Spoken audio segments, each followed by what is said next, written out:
इसलिए वह अपने व्यापार नहीं कर सकता था। लेकिन जहां आवश्यकता के अनुरूप उत्पादन नहीं हो पाता, वहां व्यापारी आवश्यकता की पूर्ति करते थे। नमक, मसाले, अन्न, लोहा, कपड़े आदि दैनिक उपयोग की वस्तुएं एक स्थान से दूसरे स्थान पर आवश्यकता अनुसार ले जाई जाती थी। इसमें कोई शक नहीं है कि उत्पादन का अभाव था, लेकिन व्यापार होता था।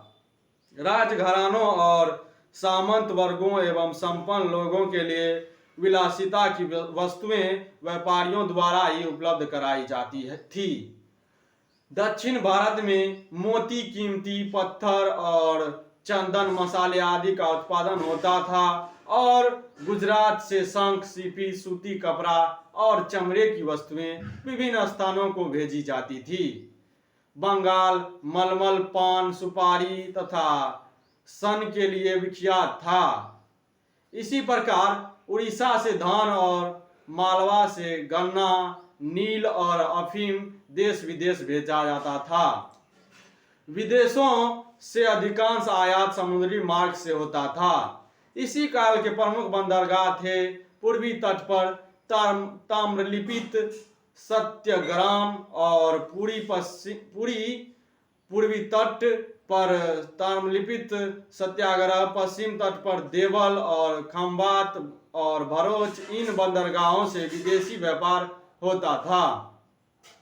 इन बंदरगाहों पर विदेशों से सोना, तांबा, टीन, मसाले, मूंगा और घोड़े आदि का आयात विशेष रूप से होता था।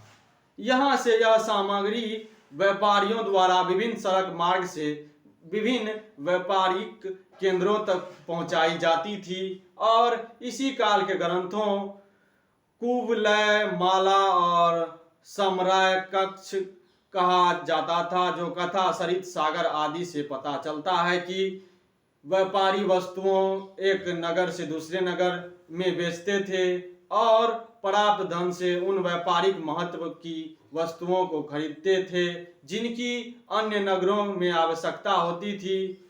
वह कुबल या माला से ज्ञात होता है कि उत्तर पथ से घोड़े का व्यापार होता था। 10वीं शताब्दी के आहर अभिलेख में व्यापारियों के सम्मेलन का उल्लेख किया गया है, जिससे ज्ञात होता है कि व्यापारियों के संगठन रहे होंगे।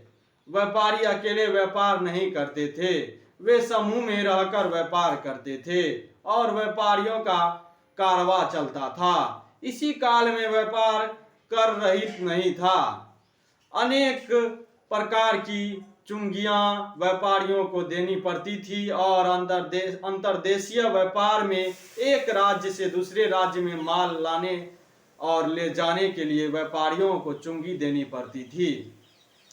सामंत भी अपने क्षेत्र में चुंगी वसूल करते थे। इसी प्रकार